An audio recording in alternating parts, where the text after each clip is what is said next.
اللہ تعالیٰ کے نبی نے ارشاد فرمایا، اس حدیث کو حضرت ابو ہریرہ آپ روایت کرتے ہیں کہ حضور نے ارشاد فرمایا کہ خصلتان لا تجتمعان فی منافق، کہ دو خصلتیں ایسی ہیں کہ جو کسی منافق کے اندر جمع نہیں ہو سکتے، حسن سمت ولا فقہ فی الدین، کہ ایک حسن اخلاق، عمدہ اخلاق کی پاکیزگی، دوسری چیز یہ ہے کہ دین کی فقاہت، دین کی سمجھ، یعنی ایک اخلاق کی طرف اشارہ ہے، دوسرا علم کی طرف اشارہ ہے کہ اخلاق حسنہ اور علم یہ کسی منافق کے اندر جمع نہیں ہو سکتے۔ تو اس کا مطلب ہے اگر ہم بات علم کی کریں تو علم ایک ایسی دولت ہے کہ اللہ تعالیٰ یہ جسے عطا فرما دیتا ہے پھر وہ منافق نہیں رہتا۔ اللہ تعالیٰ ہر کسی کو علم نافع عطا فرمائے، جسے یہ عطا ہو جاتا ہے وہ پھر منافق نہیں رہتا، کیونکہ منافق کو دین کی فقاہت عطا نہیں ہوتی۔ تو جو اس دین کی فقاہت ہے، دین کا علم ہے، یہ جس کو مل جاتا ہے اللہ تعالیٰ اس شخص کو عزتوں سے نوازتا ہے۔ عالم جو ہوتا ہے، جو دیندار ہوتا ہے، وہ اونچا بیٹھتا ہے، ممبر پہ بیٹھتا ہے اور باقی دنیا دار اس کے قدموں میں بیٹھتے ہیں۔ جتنا بڑا مرضی کوئی دنیا کا علم رکھنے والا ہو، کبھی اس کے چاہنے والے اس کو حضور کے ممبر پہ نہیں بٹھائیں گے کہ بھائی تو دنیا دار ہے۔ ممبر پہ وہی بیٹھے گا جس کو اللہ تعالیٰ نے اپنے محبوب کے دین کا علم عطا فرما دیا۔ اور ایک حدیث طیبہ میں ہے، حضرت انس اس حدیث پاک کو روایت فرماتے ہیں، آقا کریم صلی اللہ علیہ وآلہ وسلم آپ نے ارشاد فرمایا کہ من خرج فی طلب العلم، کہ جو علم کی طلب میں نکلے، فہو فی سبیل اللہ حتی یرجع، کہ وہ جب تک لوٹتا نہیں اس وقت تک وہ اللہ تعالیٰ کے راستے میں ہے۔ اب اللہ کے راستے میں کون ہوتا ہے؟ اللہ کے راستے میں مجاہد ہوتے ہیں، جو جہاد کرنے والے ہوتے ہیں، جو دین اسلام کا پرچم بلند کرنے کے لیے کفر کو شکست دینے کے لیے نکلتے ہیں۔ تو جیسی شان مجاہد کی، ایسی ہی شان ایک دین کے طالب علم کی ہے۔ دین کے طالب علم کو اللہ تعالیٰ نے ایسی عظمت عطا کی، ایسا مقام عطا کیا کہ وہ جب تک لوٹتا نہیں تب تک وہ اللہ کی راہ میں ہے۔ اگر وہ اس کے اندر فوت ہو جاتا ہے تو اللہ تعالیٰ اس کو شہادت عطا فرماتے ہیں، شہادت کا رتبہ اس کو دیا جاتا ہے، کیونکہ وہ اللہ کی راہ میں ہے۔ اب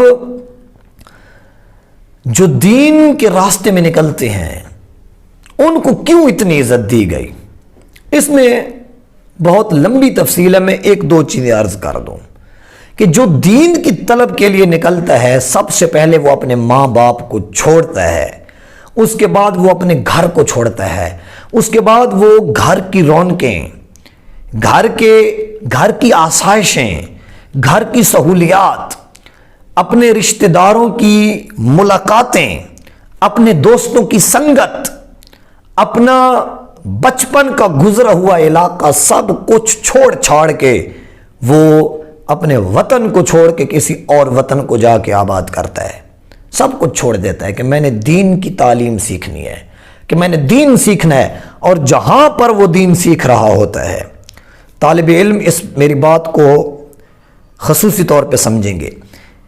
کیونکہ ان کے اوپر یہ وقت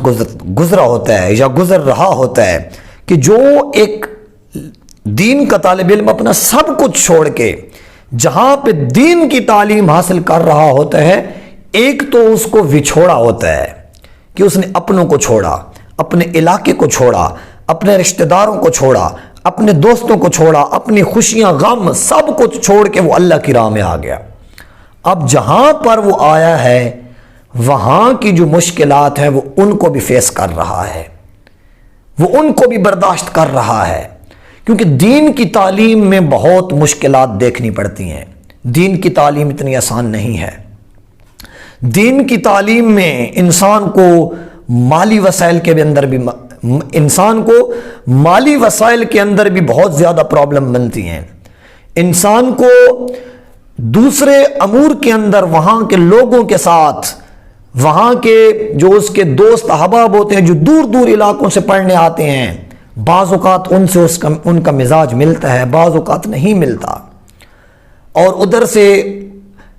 جہاں پر وہ پڑھ رہا ہوتا ہے، چاہے وہ کوئی ادارہ ہو، چاہے کوئی جامعہ ہو، جو بھی ہو، اس کے جو قوانین ہوتے ہیں اس کو بھی اس نے فیس کرنا ہوتا ہے. اپنے مالی مشکلات بھی اس کے سامنے ہوتی ہیں، اپنے گھر والوں کا وچھوڑا بھی اس کے سامنے ہوتا ہے، اور یہ چیز بھی اس کے سامنے ہوتی ہے کہ یار میں نے اپنے گھر والوں کو کچھ بن کے بھی دکھانا ہے. تو جب یہ تمام چیزیں اکٹھی ہوتی ہیں، اس کی عمر بھی کم ہوتی ہے کہ وہ وقت سے پہلے اتنی مشکلات کو برداشت کر رہا ہے. تو جب وہ اللہ کے دین کے لیے اتنی مشکلات برداشت کرتا ہے تو اللہ تعالیٰ نے بھی اس کو اعزاز عطا فرمایا. اس حوالے سے اور بھی احادیث طیبات ہیں، لیکن صرف اسی بات پہ میں اختصار کر رہا ہوں کہ اے لوگو، اپنے بچوں کو دین سکھاؤ، اپنے بچوں کو دین کی تعلیم دو. آپ بے شک ان کو دنیا پڑھائیں، آپ بے شک ان کو جدید تعلیم سے آراستہ کریں، لیکن اس کے ساتھ ساتھ اپنے بچوں کو دین کی سمجھ عطا کریں، کیونکہ یہ جو دور چل رہا ہے یہ پرفتن دور ہے. اس میں اتنے فتنے کھڑے ہو گئے ہیں کہ حدیث مبارکہ میں آتا ہے فتنوں کے بارے میں کہ فتنوں کا ایک ایسا وقت بھی آئے گا کہ انسان صبح کو مسلمان ہوگا، شام کو کافر ہوگا. مراد کیا کہ اتنے فتنے ہوں گے کہ ایمان بچانا مشکل ہو جائے گا. جو بندہ صبح تک ایمان والا ہوگا ہو سکتا ہے شام کو کافر ہو جائے فتنوں کی وجہ سے.